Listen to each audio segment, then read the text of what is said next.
Welcome back to the McCall's Baking Channel. Today we're going to learn all about how to melt pure chocolate over a double boiler. Let's get started. First you will need a heat-safe bowl and some chocolate. We love using Calibet Belgian chocolate as it's smooth when melted and it tastes amazing. Place a bowl on top of a small saucepan over water. The water should be only about an inch high and should not touch the bottom of the bowl. You want the bowl of chocolate to sit above the water. When a bowl is over the pot of water like this, it's called a double boiler.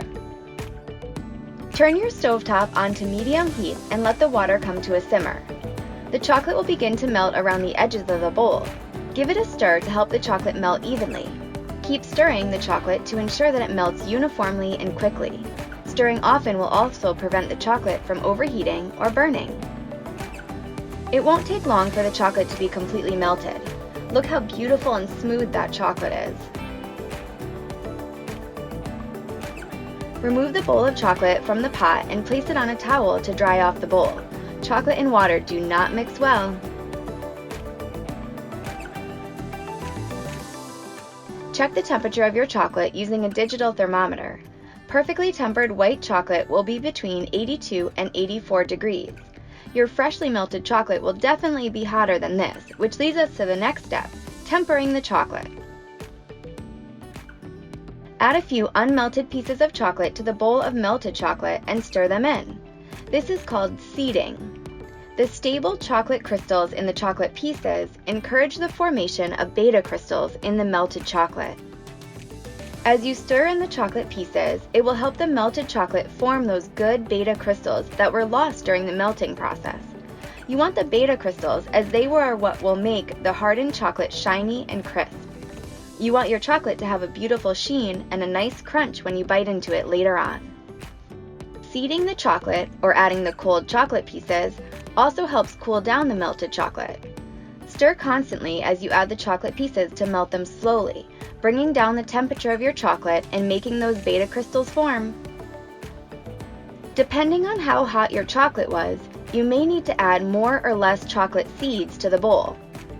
If the chocolate pieces are still melting quickly as you stir, your chocolate is not quite cooled yet enough and will need to add more. Once the chocolate pieces stop melting instantly and start holding their shape in the melted chocolate, you're likely at the right temperature. Typically it takes about 2/3 melted chocolate and 1/3 seed chocolate to get the pieces and the chocolate tempered correctly. Check the temperature of your chocolate again. Our melted chocolate is ready to use. Pour the tempered melted chocolate into a piping bag and get out your chocolate mold. Pipe the melted chocolate into the mold evenly, filling it just to the top.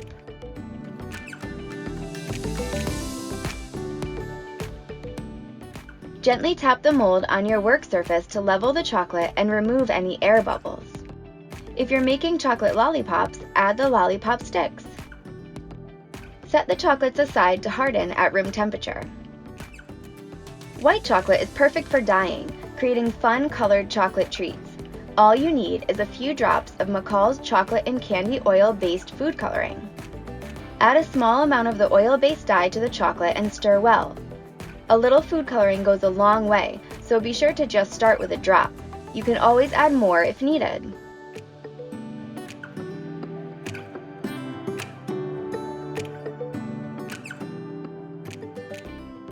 Pipe your dyed chocolate into plastic chocolate molds, once again filling the molds to the top edge of the mold. Tap the mold on the tray to release any air bubbles and smooth the chocolate. Fill the rest of your chocolate molds with your second colored chocolate. You can always use one mold for multiple colors.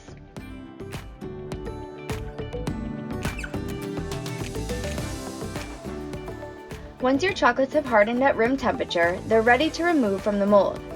Place a clean cutting board on top of the chocolates and then gently flip the mold over. The chocolate should pop right out onto the cutting board pretty easily.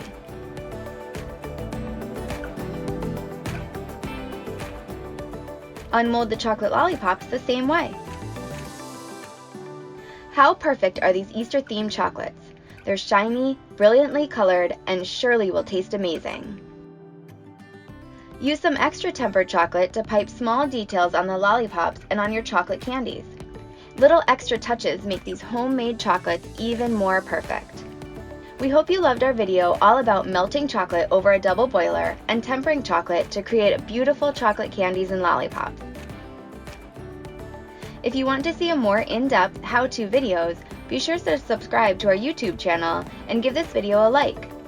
Follow us on Instagram and Facebook to get daily updates about what's going on in McCall's kitchen. Be sure to shop McCalls.ca for all your chocolate and baking needs. We'll see you next time!